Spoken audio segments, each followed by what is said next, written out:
Un saludo a todos a este video de perspectivas económicas correspondiente a la semana entre el 24 y 29 de julio del 2017. Soy Osman Gordillo y las dos imágenes de esta semana se refieren básicamente a bancos centrales. Por un lado, y me refiero a la imagen de la izquierda, el Banco Central en Colombia o Banco de la República va a tener su reunión ordinaria esta semana y muy probablemente recortará sus tasas de referencia. Por otro lado, y no menos importante, la Reserva Federal en Estados Unidos o el Banco Central de ese país hará lo propio y no se esperan cambios en tasa en una decisión que ya estaría anticipada por el mercado. Es más, no se esperarían cambios de tasas a lo largo de todo el año, a lo largo de todo el 2017. A estos dos bancos, el Banco de Colombia, el Banco de la República de Colombia y la Reserva Federal, se une el Banco Central Europeo, que en la semana pasada tuvo igualmente su reunión periódica, su reunión ordinaria. Y después de la rueda de prensa, Mario Draghi dio un impulso al euro, a la moneda, que alcanza al inicio de la semana niveles superiores o cercanos al 1,165. Entonces, como pueden imaginarse, como pueden notarlo, los bancos centrales en estas últimas dos semanas están en cierta forma ocupando todos los titulares, llamando toda la atención. Y en últimas, se ve lo siguiente: una Reserva Federal muy quieta, sin mucho campo de subida, un Banco Central Europeo que a pesar de la debilidad económica muestra la posibilidad de comenzar a reducir la liquidez, y un Banco Central en Colombia que está activamente recortando sus tasas para tratar de evitar una caída más fuerte de la economía. Obviamente estas dos imágenes que acabo de mencionar son en cierta forma el abrebocas para la agenda de esta charla. En este sentido, vamos a mencionar dos temas principales en este video en los próximos 20 minutos. Por un lado, obviamente Estados Unidos, la Reserva Federal y el movimiento en los últimos días de algunos activos claves, teniendo en cuenta lo que puede pasar en la reunión de la Reserva Federal. Como segundo tema, Colombia, el Banco de la República y su reunión ordinaria, como lo mencionaba hace unos segundos, y el posible recorte de tasas, que en nuestro caso esperamos únicamente 25 puntos básicos. Ahora, a tener en cuenta, la reunión de la OPEP, que no solo en últimas fue entre países de la OPEP, sino fue entre países de la OPEP y algunos países que no pertenecen a la OPEP. Fue clave o ha sido clave el día lunes. Fíjense ustedes, los resultados básicamente han sido muy positivos. Por un lado, Arabia Saudita podría recortar sus exportaciones a partir de prácticamente ya, a partir de agosto. Una buena noticia para los precios del WTI y del Brent. Por otro lado, la entrada voluntaria de Nigeria al recorte de producción que se ha pactado por parte de la OPEP. Estos dos eventos hacen que puntualmente el día martes el precio del WTI alcance una valorización mayor al 1%, alcanzando niveles de 46.70, 46.70, 46.80. ¿Qué es lo importante acá? Fíjense ustedes, el promedio móvil de 50 días para el WTI se ubica en 46.50. Esto implica que ha venido rompiendo en las últimas horas en cierta forma, techo, en algunos casos piso en otros, pero que claramente ha sido un límite para la subida en los últimos días. Si esta ruptura se confirma y el día martes se da un cierre por arriba del 46,5, eh, podríamos decir que este límite dado por el promedio móvil de 50 días, como decía, se ha roto al alza y podríamos observar precios inclusive cercanos al nivel casi que de 48. De ahí la importancia de la reunión que se dio el día lunes, por un lado, y del evento técnico de la ruptura del promedio móvil de 50 días que se está dando en estos momentos. Bueno, ahora sí, sin más preámbulos, comencemos con esta charla. Antes de todo, quisiera agradecerles que estén con nosotros en estos 20 minutos y como es usual, si quisieran tener esta presentación en PDF, por favor escríbanos a los correos que van a encontrar al final de esta presentación. Obviamente, si tienen algunos comentarios o sugerencias, también estamos pendientes de recibirlos y responderles. Entonces, iniciemos con el primer tema, el tema de los Estados Unidos y puntualmente la Reserva Federal. Una cosa importante, la reunión comienza el día martes, termina el día miércoles, aproximadamente mediodía, 1 de la tarde, se van a conocer los resultados. Es clave tener claro que no va a haber rueda de prensa, que no van a haber publicación de proyecciones ni mapa de puntos, simplemente el comunicado. Ahora, ¿qué es lo que está esperando el mercado? Fíjense ustedes, en este cuadro tenemos las reuniones que quedan para el 2017, 4 reuniones, y en esta parte tenemos la probabilidad de subida. Fíjense ustedes, para esta reunión de esta semana la probabilidad de subida es 0. Para septiembre, una fecha en la cual hay proyecciones, rueda de prensa, mapa de puntos, la probabilidad es únicamente el 10%. La siguiente reunión en la cual hay publicación de proyecciones es la de diciembre y la probabilidad de subida para ese momento es únicamente de 39%. Como quien dice, van a haber 2 reuniones claves en el 2017. Septiembre y diciembre. ¿Por qué son claves? Porque ahí se va a publicar proyecciones y hay rueda de prensa. Y en ninguna de esas 2 reuniones habría una posibilidad mayor al 50%.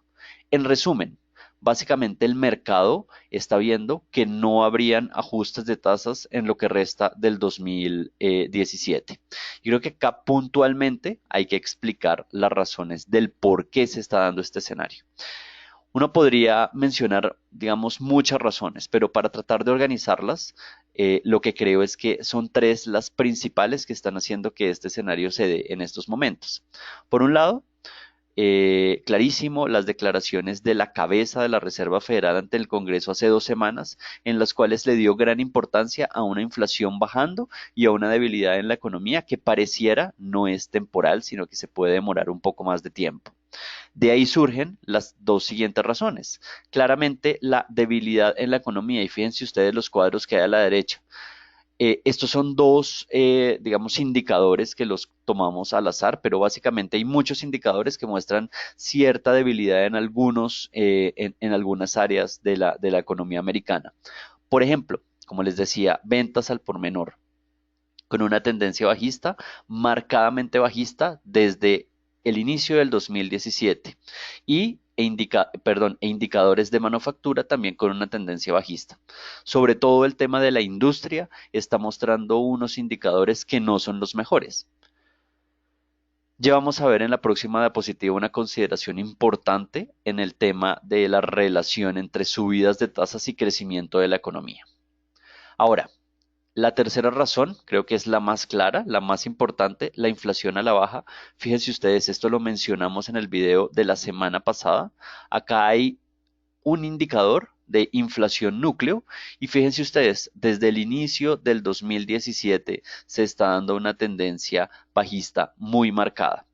Los gobernadores de la Reserva Federal habían determinado o se habían hecho la pregunta en reuniones pasadas si esta tendencia bajista iba a ser temporal o iba a ser un poco más permanente.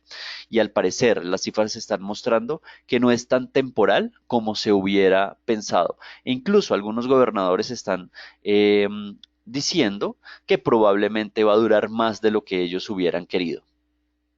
Ahora, fíjense ustedes, esta es la tabla a la que hacía referencia en la anterior diapositiva. Y de hecho, fue tema de, digamos, análisis en el video de la semana pasada, pero dada la importancia y dado, digamos, lo que nos muestra, me parece relevante volverla a mencionar en este video. En esta gráfica tenemos dos variables. Por un lado, la tasa de la Reserva Federal de color rojo y por otro lado, el PIB de los Estados Unidos anualizado de color azul. Fíjense ustedes, hay diferentes periodos o momentos en el tiempo que señalan el momento preciso en el cual la Reserva Federal comenzó a subir sus tasas. Entonces lo que queremos hacer es comparar el momento en el tiempo en el cual la Fed comenzó a subir sus tasas con el nivel de crecimiento que se encontraba en ese momento. Por ejemplo, veamos el anterior ajuste en el 2004, que lo tenemos acá. El nivel de subida de tasas indica un crecimiento para el 2004 que es claramente mayor al nivel actual de crecimiento.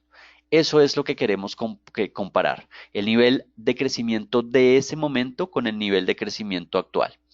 En el 2004, el nivel de crecimiento evidentemente era mucho mayor. Vamos un poco más hacia atrás, 1999. El nivel de crecimiento evidentemente era mucho mayor, no solamente que el actual, sino que incluso del 2004. Una situación similar se presenta en el 93 y en el 87. Como quien dice, en los últimos 4 momentos de ajuste de subida de tasa, la Reserva Federal ha hecho precisamente esta política monetaria restrictiva, teniendo como un escenario base una economía mucho más fuerte que, que el movimiento actual, digamos. Fíjense ustedes, la línea azul creo que es muy clara en ese sentido.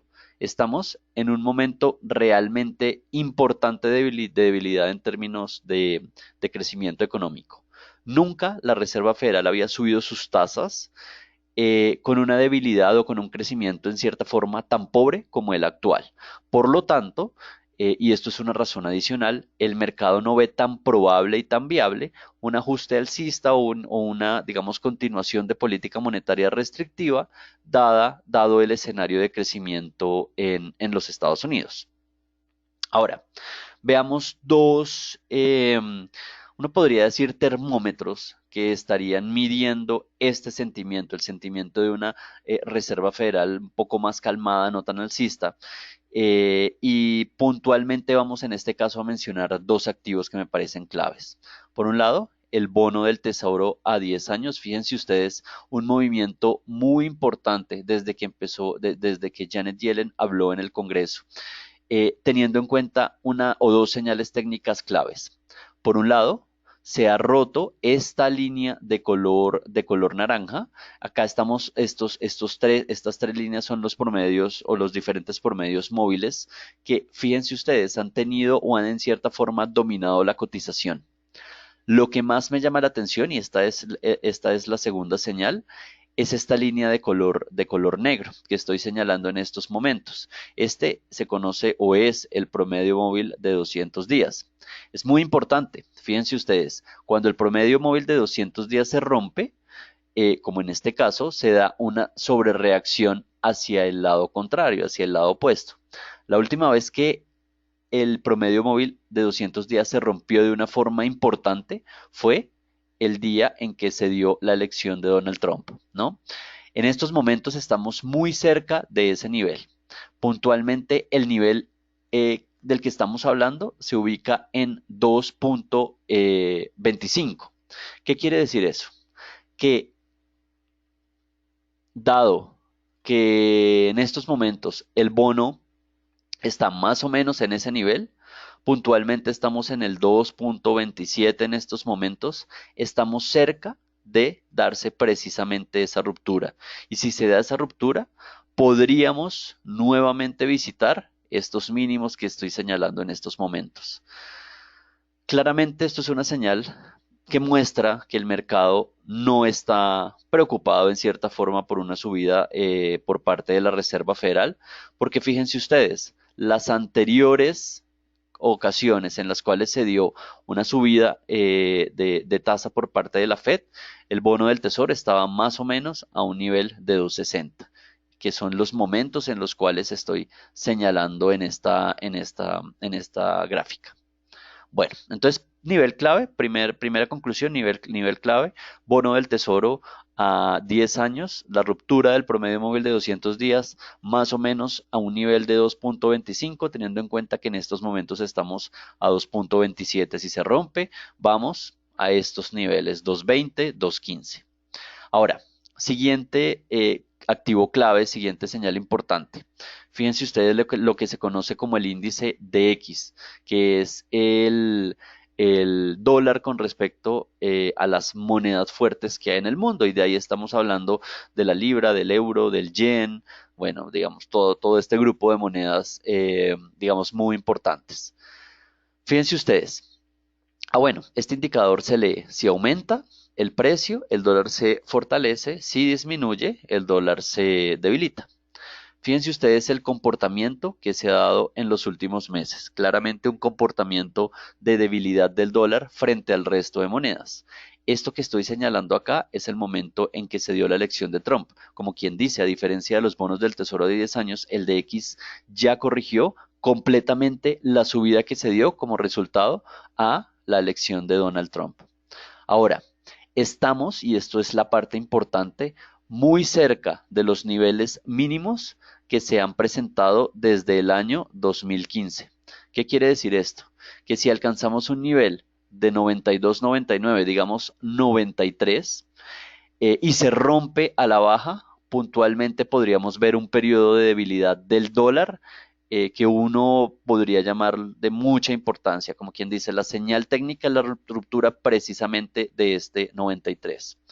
Llama la atención que en estos momentos el nivel actual se encuentra en 93.99. Como quien dice, estamos en una tendencia a la baja en donde de romperse esta línea podríamos ir o podríamos tener, digamos, un mundo con una debilidad del dólar mucho más marcada de lo que se ha presentado. Ahora, ustedes me dicen, no, pues el dólar realmente está débil contra esas monedas, pero contra el peso colombiano se ha comportado de la manera opuesta. Realmente la devaluación en los últimos días ha sido importante y eso es cierto. Claramente el problema acá no es que sea un problema, ¿cómo lo podría decir? Sistémico, no es que haya ruido en general en todo el mundo porque la Reserva Federal va a subir sus tasas, simplemente hay un ruido particular en el tema de la sostenibilidad fiscal, cifras fiscales en Colombia que están haciendo que únicamente el peso colombiano tenga ese comportamiento puntual. Si uno revisa todas las otras monedas de la región, el comportamiento ha sido totalmente opuesto. Fortaleza de las monedas de la región frente al dólar. Para decirles una estadística, básicamente el peso colombiano se ha devaluado en el 2017 entre 1 y 2%. El promedio del resto de monedas de la región se ha revaluado con R aproximadamente 7%. Fíjense ustedes en esta gráfica. Todas las monedas de la región se encuentran ahí. Estamos normalizando desde inicio del 2017. Eso quiere decir que al inicio del año todas las monedas tenían un mismo valor, que en este caso sería 100. Por eso podríamos compararlas. Y fíjense que el peso colombiano es esta línea de color negro. El peso colombiano venía moviéndose en la mitad de todas las monedas hasta que a partir de todo este ruido que estamos viendo del déficit fiscal y bueno, todo esto de cuento del marco fiscal, se presentó una devaluación importante. En estos momentos el peso colombiano es la moneda más débil de toda la región, incluyendo monedas tan diversas como por ejemplo el dólar canadiense o incluso el real brasilero con todos sus problemas pues los problemas que están dándose en ese país y el peso mexicano, que claramente es la moneda líder en la región a pesar de todo el ruido que se dio con el tema Trump. ¿Esto qué quiere decir o hacia dónde voy? Que básicamente pues el peso tiene razón para estar donde está, pero como es usual, todos estos movimientos puntuales que terminan afectando únicamente a una moneda terminarían siendo corregidos. La hipótesis que les quiero presentar es que precisamente este peso colombiano está sobre reaccionado y digamos con el paso del tiempo lo que va a terminar dándose es una reacción de esta línea negra hacia donde se encuentra todo este grupo de monedas o de líneas de diferentes colores. Bueno, entonces, en conclusión para el tema de los Estados Unidos, reunión de la Fed sin ningún movimiento, probablemente no va a haber ajustes en tasa en el 2017. Dos activos claves, el DX y los tesoros, mostrarían en cierta forma un escenario de una Fed que no la tiene fácil para subir, ni siquiera en el 2017, estaríamos hablando incluso de principios del 2018. Bueno, ahora vamos con nuestro segundo tema, el tema local, enfocado en el Banco de la República, el Banco Central de Colombia. Puntualmente, que quisiera resaltar dos cosas. Al Banco de la República, después de todos los movimientos y de toda la política monetaria que ha tenido en los últimos meses, parece que es claro, por lo menos a mí me parece claro, que su prioridad es más crecimiento que cualquier otra cosa, ¿no? Las cifras de inflación, pues obviamente son importantes, pero acá lo importante para el Banco Central es crecimiento y eso me parece algo muy relevante y en cierta medida en contra de lo que muchos analistas decían. Básicamente, muy pocos vieron realmente el recorte de tasas que inició en diciembre del año pasado y que en estos momentos ubica la tasa de referencia en 5,75.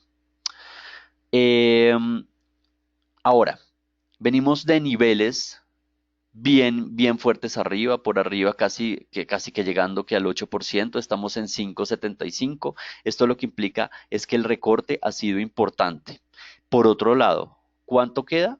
Básicamente en tema de recortes, a mí me parece que el recorte que queda terminaría siendo un poco más restringido.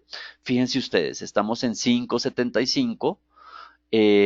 Según el mercado, según muchos analistas, la meta sería 5,25. Como quien dice, tenemos 50 puntos adicionales de recorte. Algunos analistas hablan de dos recortes de 25, otros hablan de un solo recorte de 50. De pronto otros incluso hablan de una meta no del 5,25, sino del 5%. En últimas, del 5,75 al 5 o al 5,25, los recortes terminarían siendo un poco más marginales. Ya no tenemos ese campo tan importante que se veía hace algunos meses. Y por otro lado, en el cuadro de la derecha vemos los votos por cada uno de estos escenarios.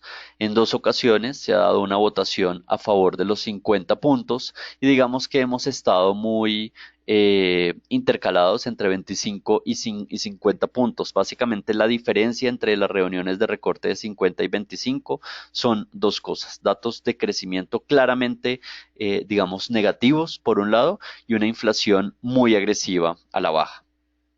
En esta reunión, nosotros en AdCap esperamos 25 puntos de recorte en un movimiento que uno podría llamar en cierta forma tímido, precisamente siguiendo en gran medida la idea que los indicadores por ejemplo, producción industrial, ventas al por menor, confianza de los consumidores, no salieron tan negativos como hubiéramos inicialmente pensado. Un, digamos, punto adicional que me parece importante de mencionar a portas de la reunión del Banco de la República, que entre otras cosas se me olvidó decirlo, es el jueves, no va a ser el viernes, sino va a ser este jueves, es el tema de la proyección de la inflación. Fíjense ustedes, la caída que se ha dado desde la mitad del año pasado ha sido muy importante. Quedaría un mes de recorte de tasas de inflación. Como quien dice, del 3,99 según nuestras cifras pasaríamos al 3,61 en julio. Ahora, fíjense ustedes, y esto creo que es un escenario en cierta forma que lo tienen todos los analistas. Vendrían 3 meses de una recuperación al alza para a partir de noviembre volver a retomar esa tendencia bajista. Acá el punto, y es lo que me parece más interesante, es lo siguiente. A pesar de esta volatilidad de los próximos 6 meses, donde iniciamos con subida y seguimos con bajada, del segundo trimestre del 18 en adelante vemos cierta estabilidad. Una estabilidad que llevaría a la inflación entre un nivel del 3,5% y el 4%. Como quien dice, Después del segundo trimestre en adelante, la caída en la inflación no se ve como un hecho, digamos, tan evidente. Se ve más que todo es cierta estabilidad.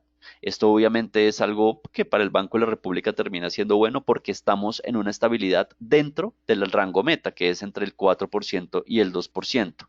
Sin embargo, esta estabilidad lo que muestra es precisamente que el Banco de la República va a tener del segundo trimestre en adelante, digamos, un camino mucho menos fácil de recorte de tasas. Por tal razón, vemos recortes de 25 ahorita en el corto plazo, meses de junio, meses de julio y agosto, y reinicio de la política monetaria expansiva en el primer trimestre del 2018. En últimas, viéndolo gráficamente, esto se vería en esta pantalla. Nuestro escenario es el de color café. Fíjense ustedes, dos recortes de tasa en julio, en agosto, estabilidad hasta el fin de año y reiniciamos el 2018 con recortes desde el 5.25 aproximadamente hasta niveles del 4.5. Ahí uno podría decir que el Banco de la República hizo la tarea precisamente porque volvió, retomó sus niveles, digamos, de tasa de mediano plazo, ¿no? De largo plazo, que se ubican entre el 3% y el 4.5, 5%. Bueno, algunos puntos que me parecen importantes mencionar. Las expectativas de inflación aún se encuentran por arriba del 4%, inflación para cierre del año, pero creo que acá lo importante no es ya la inflación de cierre del año, sino pues que se sabe que ahorita viene un cambio por el efecto base, una pequeña tendencia al alza. Lo importante es que al finalizar el primer trimestre, o mejor dicho, en el primer trimestre del próximo año vamos nuevamente a tener una tendencia a la baja y nos vamos a ubicar, como les decía, entre el 3.5 y el 4% en términos de tasa de inflación. Bueno, y finalmente, ¿qué nos lleva a pensar, digamos, también en un escenario relativamente medido de 25 puntos básicos en las reuniones de junio y julio? Lo que vemos acá puntualmente es lo que se conoce como la inflación, las tasas de intervención real, perdón, donde las tasas de intervención tienen en cuenta el IPC que va cambiando, el IPC anualizado que va cambiando mes a mes. Fíjense ustedes, estos son nuestros escenarios de inflación para cada uno de estos meses que estoy señalando acá. Tres escenarios. El primer escenario con dos recortes de 25 puntos básicos en cada reunión, lo que nos indica que las tasas de intervención reales pasarían casi que del 2% en julio al 1.25 en agosto. Acá el punto es que, según el mismo Banco de la República, tasas mayores al 1.5 sería o pertenecerían a una política restrictiva y tasas menores al 1.5 sería una política más expansiva. Como quien dice, con dos recortes de 25 puntos básicos estaríamos pasando de una política restrictiva a una expansiva, digamos que de una forma más o menos lenta. Segundo escenario, un solo recorte de 50 puntos básicos y lo que se ve es que pues realmente las cifras en el mediano plazo van a ser similares, pero me parece importante mencionar que preferimos en este caso este escenario por sobre este, precisamente por el tema de algunas cifras de crecimiento, como ya lo mencionaba anteriormente. Escenario número 3, 25 puntos básicos y después 50 puntos básicos. Me parece que en este caso las cifras se vuelven demasiado expansivas, algo que un cambio, digamos, demasiado agresivo, teniendo en cuenta el toque, a mi juicio, un poco más tradicional y ortodoxo que ha tenido el Banco de la República. Entonces, en resumen, esperamos 25, un cuarto de punto ahorita en la reunión de julio, un cuarto de punto en la reunión del mes de agosto, pero en últimas cualquier analista puede decir 50, 25 puntos básicos, creo que ese ya no es el tema importante acá. Básicamente el Banco de la República va a ir hacia el nivel de 5,25, incluso 5% y ya, creo que ahí no hay sorpresas, no va a haber ningunos cambios. Creo que en gran medida todo lo que estamos hablando ya ha venido siendo descontado por el mercado, que en estos momentos está mucho más enfocado en el tema fiscal que en el tema monetario. Bueno, muchísimas gracias por estar conmigo en este video. Dos ideas me parecen importantes de retomar. La Reserva Federal no subiría sus tasas en el 2017, no en la próxima reunión, no en septiembre, en ninguna del 2017. Dos reuniones son claves, septiembre y diciembre, porque tienen rueda de prensa y proyecciones. Y por otro lado, el jueves, el Banco de la República recortaría, según nuestra perspectiva, 25 puntos básicos en su tasa de referencia hasta el 5,5. Si tienen, como les decía, algún comentario, pueden escribirnos a los correos que ven en pantalla. Y bueno, finalmente les deseo lo mejor en esta semana. Muchísimas gracias. Hasta luego.